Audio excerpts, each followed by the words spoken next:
തലമുറകളുടെ ഗുരുനാഥൻ, വാഗ്മി, ചിന്തകൻ, നിരൂപകൻ തുടങ്ങി സാനുമാഷ് കഴിഞ്ഞ 8 പതിറ്റാണ്ടിലേറെ കാലം വ്യാപരിക്കാത്ത മണ്ഡലങ്ങൾ മലയാളത്തിൽ കുറവാണ്.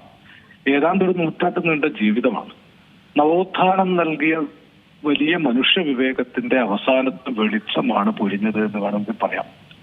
മാഷയുടെ സാംസ്കാരിക വിമർശകൻ എന്ന നിലയിലുള്ള റോളിനേക്കാൾ പ്രധാനപ്പെട്ടതായിരുന്നു ഇടതുപക്ഷ സാംസ്കാരിക രാഷ്ട്രീയം കൊണ്ടു നടന്ന രീതി.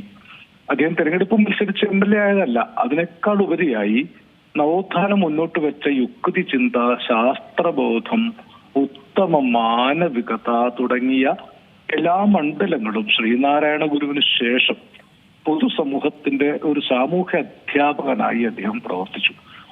ഞാൻ അദ്ദേഹത്തിന്റെ കൂടെ എത്രയോ വേദികളിൽ പ്രസംഗിച്ചിട്ടുണ്ട്. വളരെ കണിശമായി കൃത്യസമയത്തിനുള്ളിൽ വേണ്ടതുപോലെ പറയാനുള്ള വാഗ്മിതയായിരുന്നു അദ്ദേഹത്തിന്റെ ഏറ്റവും വലിയ സവിശേഷത. ഈ മരിക്കുന്നതിന് കുറച്ച് മാസങ്ങൾക്ക് മുമ്പേ ഞാൻ അദ്ദേഹത്തിന്റെ കൂടെ ഉണ്ടായിരുന്നു.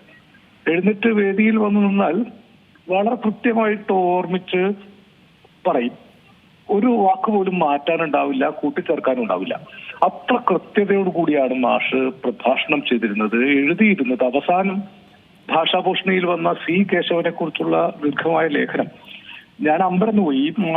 ഈ പ്രായത്തിലും മാഷ് എത്ര കൃത്യതയോടു കൂടിയാണ് C. കേശവന്റെ സാമൂഹ്യ സേവനങ്ങളെ ആ കാലഘട്ടത്തെയും ഓർത്തെഴുതുന്നത് എന്ന് നമ്മെ അത്ഭുതപ്പെടുത്തും. ഒരു കാലത്തിന്റെ വലിയ പ്രതിനിധിയായിരുന്നു, ആചാര്യസ്ഥാനീയനായിരുന്നു.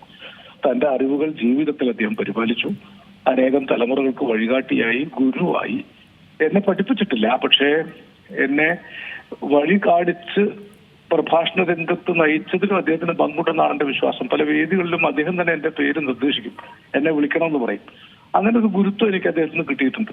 അവസാനം ഞാൻ പറഞ്ഞല്ലോ, 6 മാസം മുമ്പ് ഒരു വേദിയിലുണ്ടായിരുന്നു.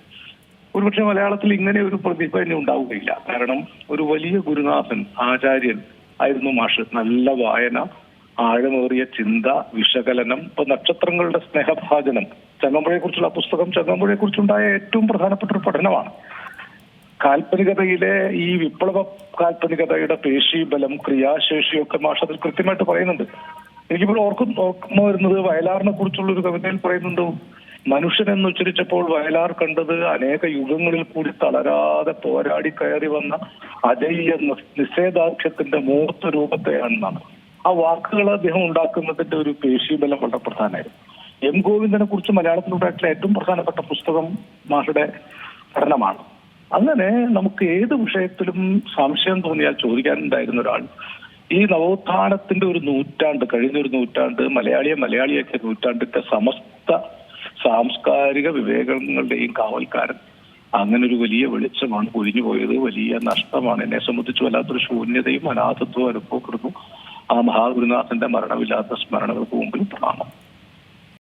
ഏറ്റവും പുതിയ വാർത്തകളും വിശേഷങ്ങളും വിരൽ തുമ്പിലറിയാൻ Zee മലയാളം ന്യൂസ് എല്ലാ ഡിജിറ്റൽ പ്ലാറ്റ്ഫോമുകളിലും ലഭ്യം.